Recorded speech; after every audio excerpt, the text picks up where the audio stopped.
Alright, so in the first segment, I covered an overview of my belt setup, how I fish it, and how my thought process kind of developed as I was setting up this particular system. Now for the fun part for a gear junkie like myself, taking a deeper dive and a look at each specific item on the belt and my rationale behind carrying them. Starting with the belt itself, this is a classic web style belt. It's patterned off of a dive or scuba weight belt. This one in particular is a Tide Runner Ultimate Surf Belt. If you're interested, you can check them out directly through their website. They're offering an excellent, no-frills, rugged product that's designed specifically for the surfcaster and works very well for my particular style of surf casting, wetsuiting. This belt is built on a heavy 2-inch webbing with a quality stainless steel compression style dive buckle. This particular dive buckle is a feature that I find incredibly useful on this style of belt. It has a very positive locking mechanism. I have no fear of this belt losing retention and losing any gear while out on the water. The dive buckle also allows for very quick adjustment of the sizing of this belt, which is handy if I need to add a layer, remove a layer. I'm going between waders to a wetsuit or vice versa. Whatever the situation calls for, I can quickly size this belt to whatever I'm wearing at the time. Now I have modified my Tide Runner slightly, simply cutting down the tag end of that belt by a few inches to better fit my body style. I've also removed the hook layer from the hook and loop Velcro. The hook and loop Velcro is added by the belt manufacturer as a second form of retention outside of that stainless buckle. I prefer to personally run my tag end of my belt behind other gear, which frees up real estate to carry certain items. It's just a modification that works well for me and what I like to do. Opinions may vary on that. Now, directly to the left of my dive buckle, I always like to include a stainless steel D-ring. This is simply there as a hands-free rod holder, should I need it. I simply drop the butt of my rod through this D-ring, it rests between my legs, and then I have two hands free if I need to swap out plugs, retie, deal with a wind knot, handle a fish, whatever the situation is, I have two hands free to deal with it. Now, right here is an item that might raise a few eyebrows. This is a cat tourniquet, a combat application tourniquet. It might be more at home on a gun belt or in the competitive shooting world, but a cat tourniquet is a very important item in my opinion. It's an emergency life-saving device to stop critical bleed situations should they occur. The fact is, the surf is a very dynamic, sometimes a violent environment, and we have an increased presence of large predators in our inshore waters, be that sharks or seals.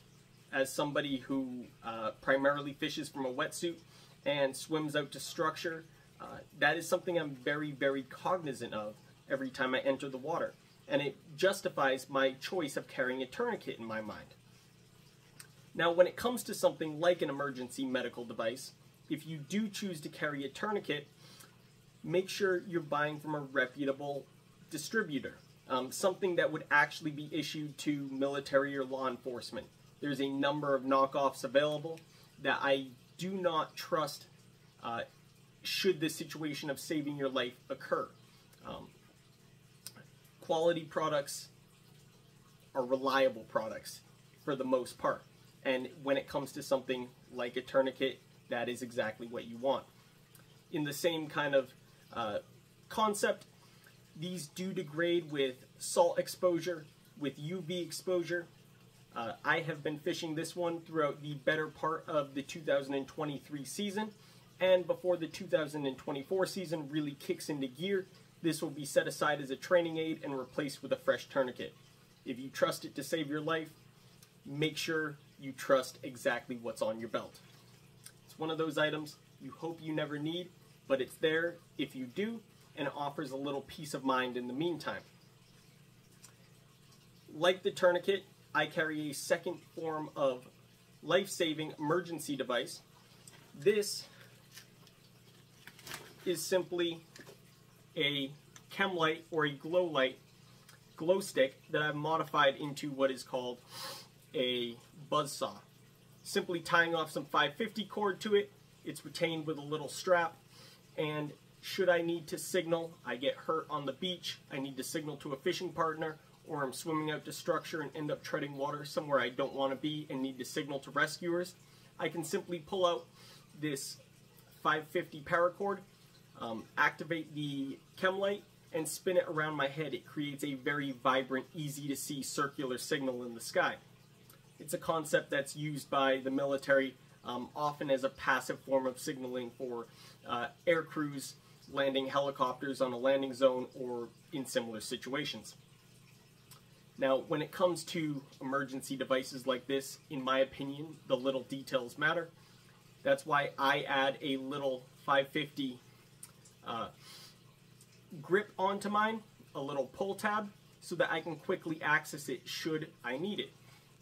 Both the tourniquet and my Chem signal sit directly to the front of my belt, just to the left. This is a position where I can easily access them with either hand in a quick fashion should I need to. Both of those are retained with heavy-duty rubber bands. These are marketed as Ranger bands, but what they essentially are is a cut-down bicycle inner tube, cut to 3/4 or 1-inch strips. They provide a very long-lasting, rugged form of retention that doubles as a pass-through for the tag end of my belt, keeping everything slick and streamlined. They may wear down once or twice throughout the course of the season, and I replace them as necessary, but as I said, it's a very rugged and reliable solution.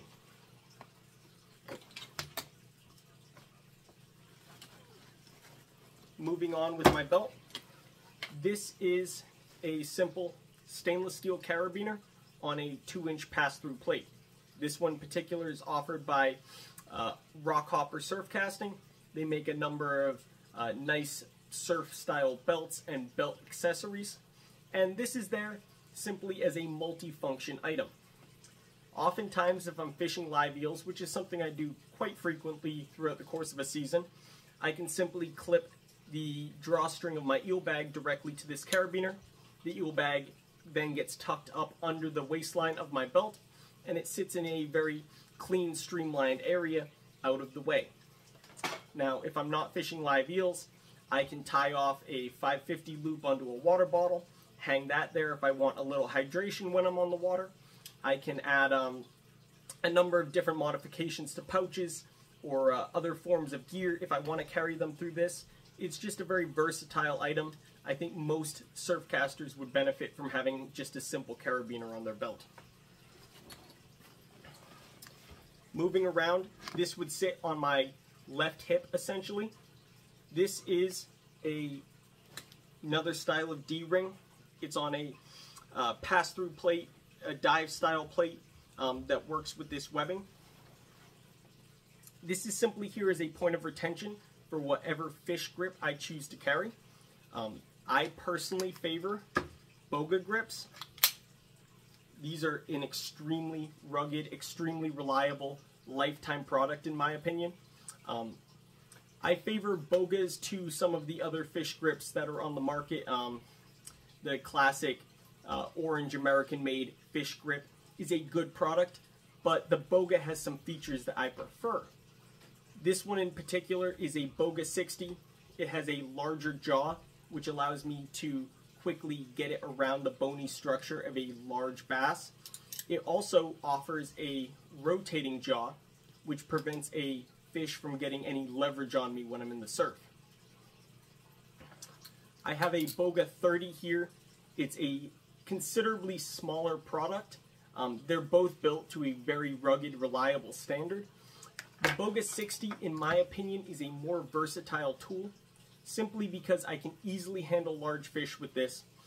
I also have an extended reach in the surf, which keeps my hands free of any flailing hooks, or if I'm handling a fish while deep wading or while swimming, it keeps my hands away from any predators that might be in the water.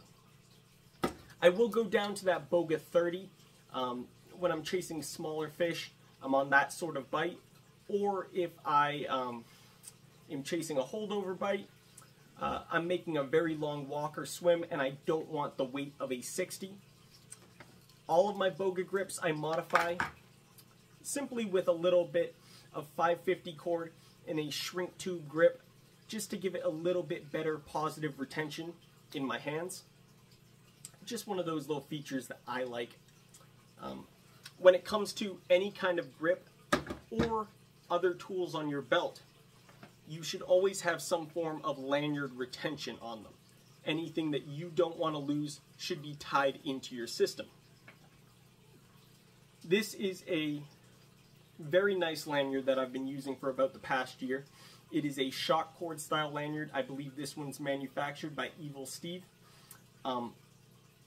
This is very sturdy. I can hold a fish on this in the water and allow it to passively revive while I deal with other things. Its one drawback, in my opinion, is it does pose a slight snag hazard when swimming out to rocks or swimming out to structure.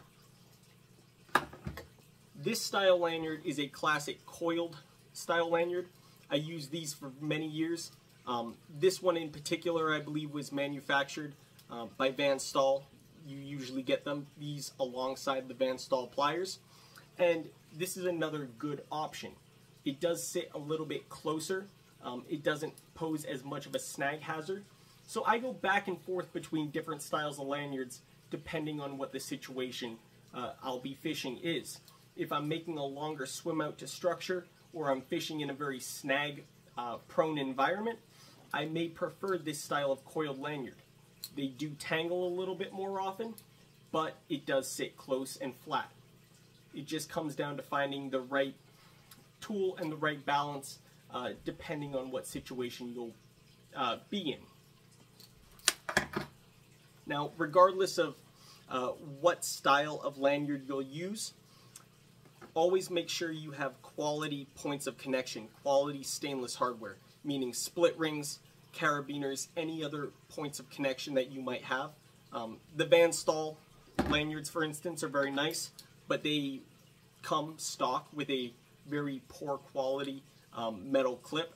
I personally cut those off and add a nice quality carabiner and a better split ring.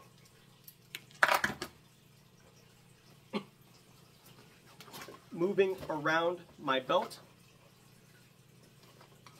I have pouches orientated in a fashion that I would commonly use while wetsuiting.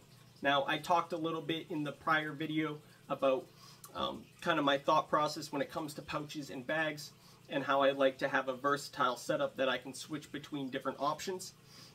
When wetsuiting, the name of the game is really running a streamlined and slick belt that offers very little drag and very little weight in the water. I look for bags that are made of quality sailcloth with good drainage grommets, regardless of what bag I'll be fishing with. This one, I believe, is an Ebb Point single tube. This is a Gear Up Bucktail pouch. They're both made of quality sailcloth, good stitching. The sailcloth simply prevents hooks from penetrating the bags, which doesn't sound like too much of an issue until you're standing on a rock at 2 a.m. getting hit by the surf, and all of your plugs have suddenly become permanently affixed into whatever bag you have. The Bucktail pouch is a versatile option in my opinion. Now, of course, it does carry a selection of bucktails and jigs very nicely, but I can also tuck in soft plastics of various sizes and styles. I have rigged sluggos, rigged GT eels, big paddle tails, a selection of different bucktails in here. I can throw in rigged eels, eel bobs, eel skin plugs, whatever the situation occurs, whatever my rotation for that night is, this Bucktail pouch will carry quite a versatile selection.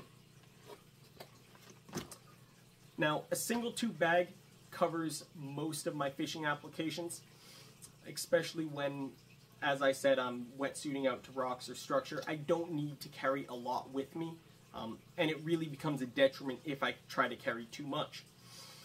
This bag can comfortably fit 4 to 5 plugs depending on what I'm carrying. If I was carrying a bunch of big metal lips, probably less. If I'm carrying a lot of needlefish, I'm fishing that kind of bite, I can comfortably tuck in 6 or more plugs. Right now, I have a pretty basic surf rotation just as a demonstration of what I could theoretically carry. I have a classic bomber and redfin, which are very versatile surf plugs, a super strike darter, and a large metal lip pikey, just to demonstrate that I can in fact fit some larger presentations in these bags should I need to. I can also tuck something like a needle or two off to the side, and it just gives me exactly what I need on that particular night without carrying a dozen or more plugs in a large 3-tube bag. My thought process is I switch between plugs more often than I switch between bags. I might pack and unpack this 3 to 5 times throughout the course of a week's worth of fishing, just depending on what the conditions call for, what the fish behavior is, what I expect to find on the water on any given night.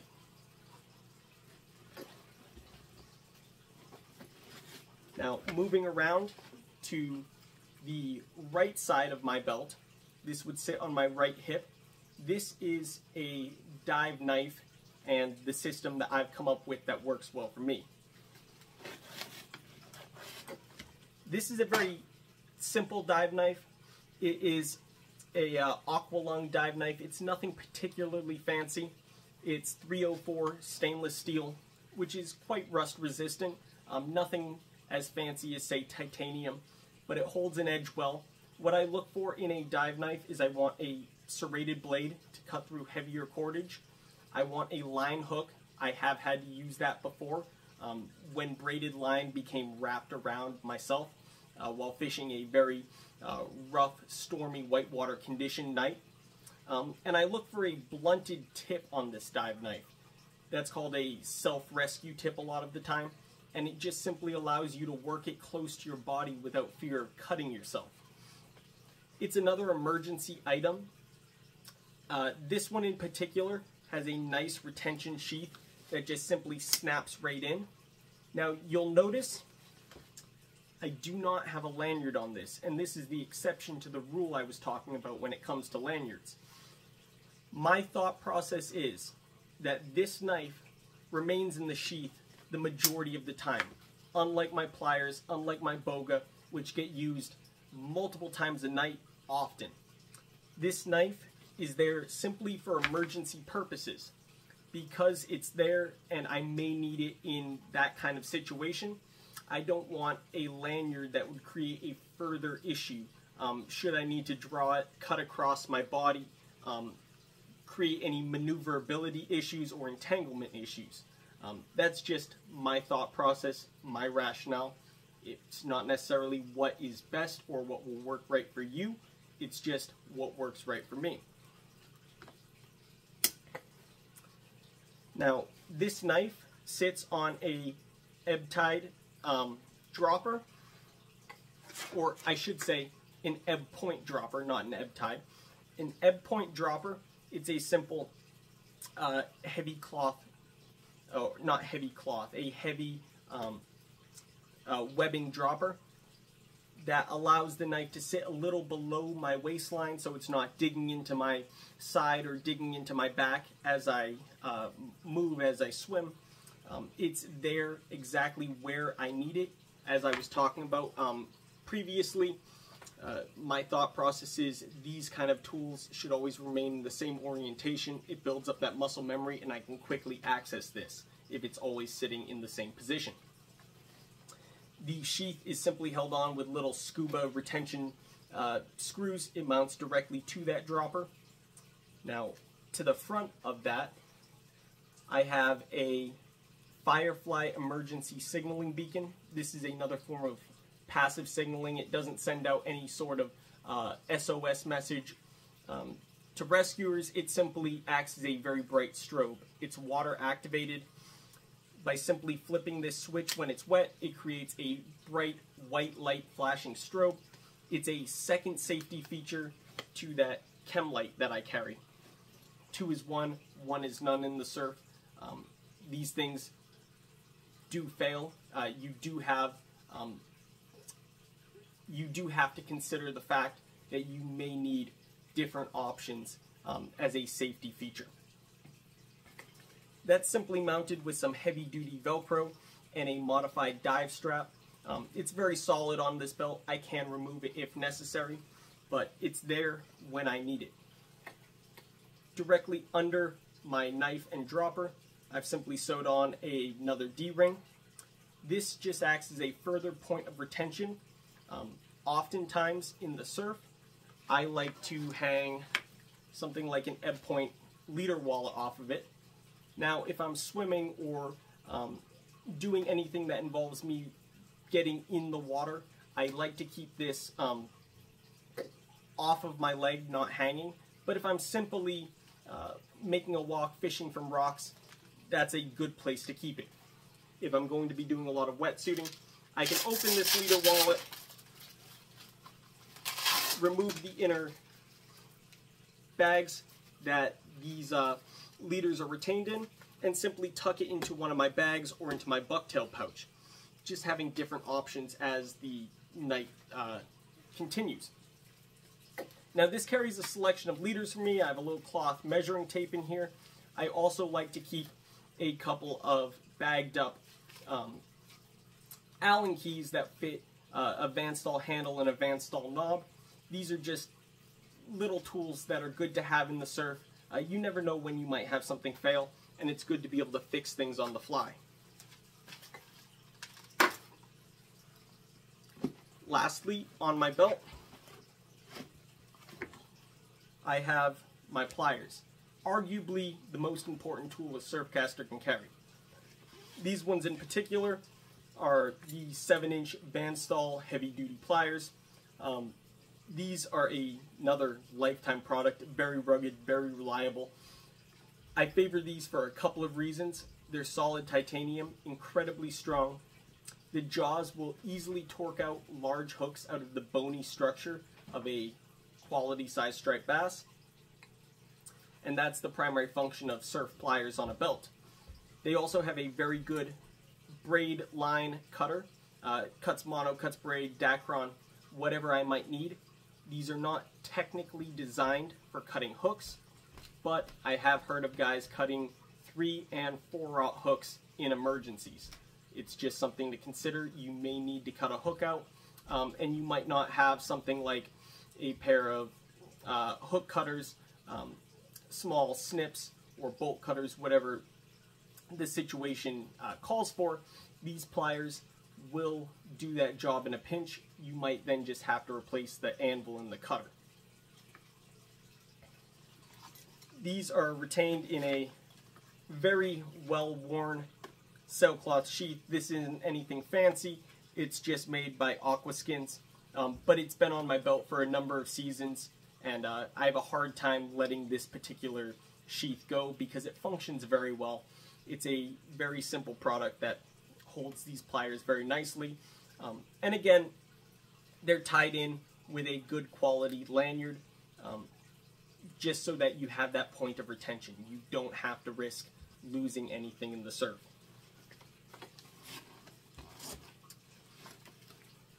That's my surf belt as it currently stands.